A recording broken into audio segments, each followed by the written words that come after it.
All right, well, good morning and welcome to our second In the Field Friday. What a difference a week is. Last week I was looking at 4 inches of snow out my window, and today it's a beautiful, beautiful top 10 Iowa day. So our guest this morning is Aaron Sauegling. He's our ISU Extension agronomist. And Aaron, I'm going to turn it over to you. Okay, thanks, Carol. For those of you that aren't aware, I'm the agronomist for Southwest Iowa, and that encompasses 15 extension offices in Southwest Iowa, so virtually everything south of Interstate 80 to Missouri, and those counties from I-35 all the way to Nebraska. So I've been at this for a little while, so I have a fair amount of experience. So I want to take just a few minutes this morning and just talk about something that's pertinent this time of year and go through a couple of the USDA reports. Oftentimes I get questions about what's happening in the field. This is a good contact for folks that want to keep track of the weather in particular, planting progress, crop conditions, kind of things that are going on. So one that we get on a weekly basis is the Iowa Crop Progress and Condition Report. You should all see that on the screen that I'm sharing here this morning. You can go up and sign up for this. They will send it to you electronically to your inbox and your email account. And so you can get this on a weekly basis. So this is what it will actually look like, the screen.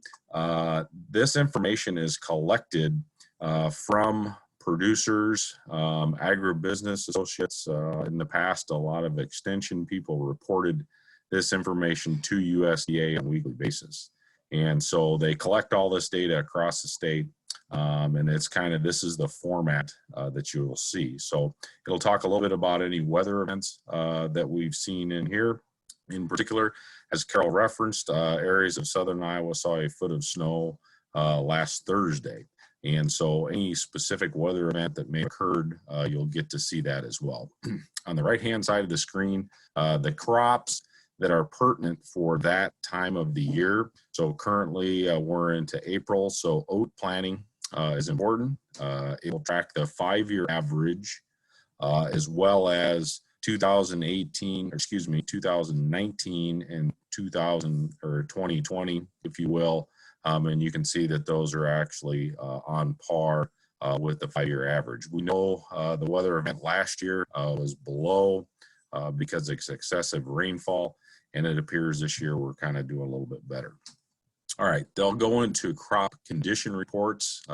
This is as of April 19th. So you'll see that they put that in there. So pasture and range condition, the rankings are very poor, poor, fair, good, and excellent. And those categories are somewhat a little bit vague. They leave that up to the individual that is reporting that information. So when I submit my information, I will talk with producers or physically look at fields, and I will rate them into one of those 5 categories. And so you can see our pasture and range conditions are 47% across the state. I would say on a note that conditions are probably fair in Southwest Iowa. We are lacking some significant spring rain. As much as our crop producers, corn and soybean farmers, are heavily vested in the field, most grass is very slow to respond. I think most of you could go out and look at your yard and see that it's greened up, but maybe the growth is not there yet. And the old timers will tell you that it takes a warm rain to get things going, and there's some truth in that. That you've got to warm the ground up, and a rainfall would help that. So there's some chance or possibilities later this week would be very, very welcome. All right, as we scroll down, then you'll see the crop progress report, and it'll have districts. So we have northwest all the way through southeast, and so they will break it down further that you can see. And so if we go to Southwest Iowa, you can see we have about 39 to 40% of the oats are planted and 1% has emerged. Now, the thing that you need to keep track of is this is always probably going to be about a week to behind. And so that's just the dynamics of the way that the report is reported. And so I would tell you currently, I would say oats is probably closer to 80 or 90% planted. So you can see there's a wide variety or wide range in terms of that number. And so there's a little bit of discrepancy sometimes when people say, well, you know, if you hear the radio report, they may take this report and say, well, there's only 39% planted, when in all actuality, producers have had a couple days to catch up on that number. All right. All right. So then you scroll down a little further, and then they'll have days suitable for field work and soil moisture conditions. So I'll focus on Southwest Iowa. Had 3.1 days. They'll talk about topsoil moisture and then also subsoil moisture. This is the one you're really going to want to draw on later in the season, in particular for corn and soybean production, is that subsoil moisture that's related to that. Topsoil moisture, this is very important for smaller crops or pasture and range management, because we're dealing with grasses and they tend to be more shallow rooted. All right. I'm not going to go through this verbatim, but you can read through this. Justin Gilson, he is the state climatologist for the state of Iowa.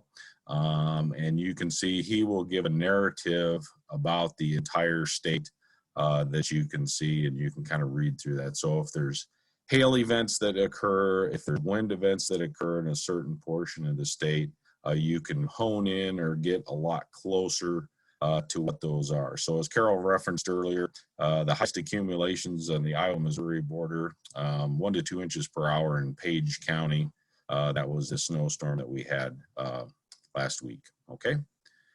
So moving on, then they'll see basically the average temperature that we've got, and you can see kind of the blue indication in particular over here in Pottawatomie County. We're somewhere between 13 to 15 degrees below normal. You'll also see on the right-hand side of the screen that you'll look at, this is the greenish type colors that you'll look at.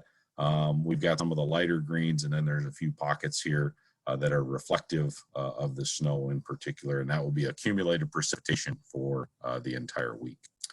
So that's pretty much how you can interpret or utilize the Iowa Crop Progress Edition report. That's all I had planned to cover this morning, unless there's anyone that has any questions.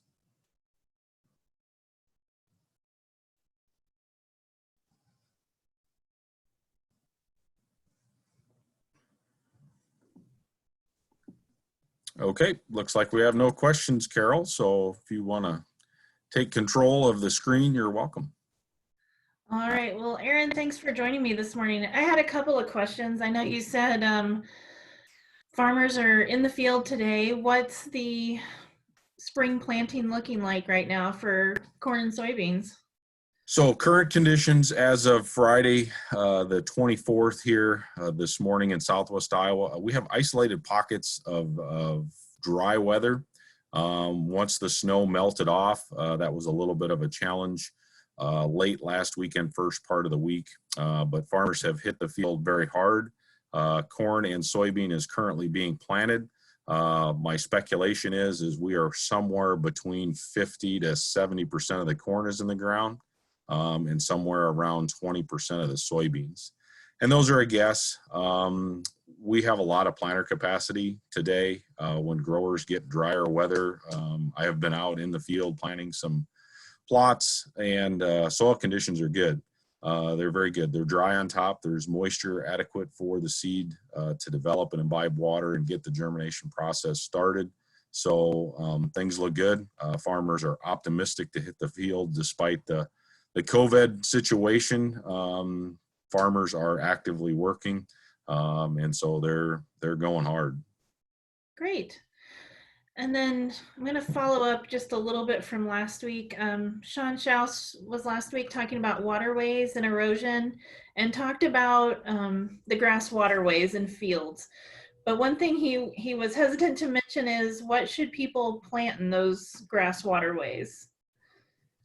So usually in those grass waterway areas, the challenge we have a lot of good herbicide options. And the challenge with that becomes is that the current crop that we're planting is resistant to the herbicide.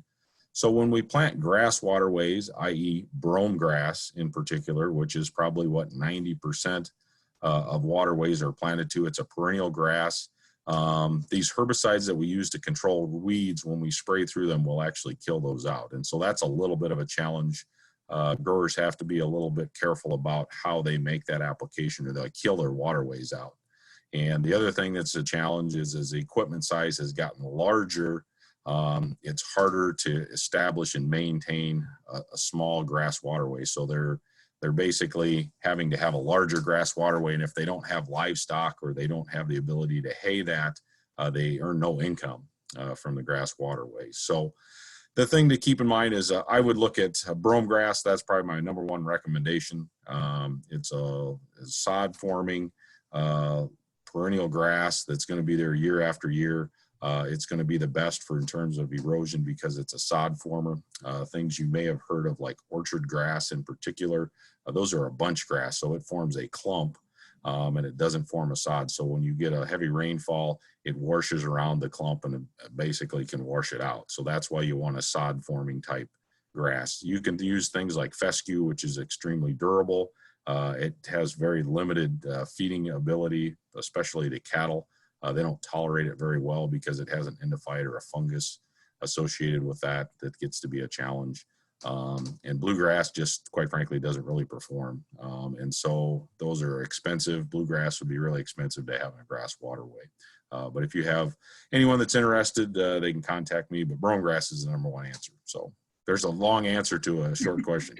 No, it was a good answer to a good question that we had last week. And Sean said, that's not really my area, and Aaron will be on next week, so ask him. So thanks for taking the time to answer that. So if there's no questions this morning, we're gonna wrap this up. Join us next week. Patrick Hadding, who is our ISU Extension Specialist for Farm Management, is gonna be here talking some different topics in ag economics, what's going on with markets right now. And we will see you next week.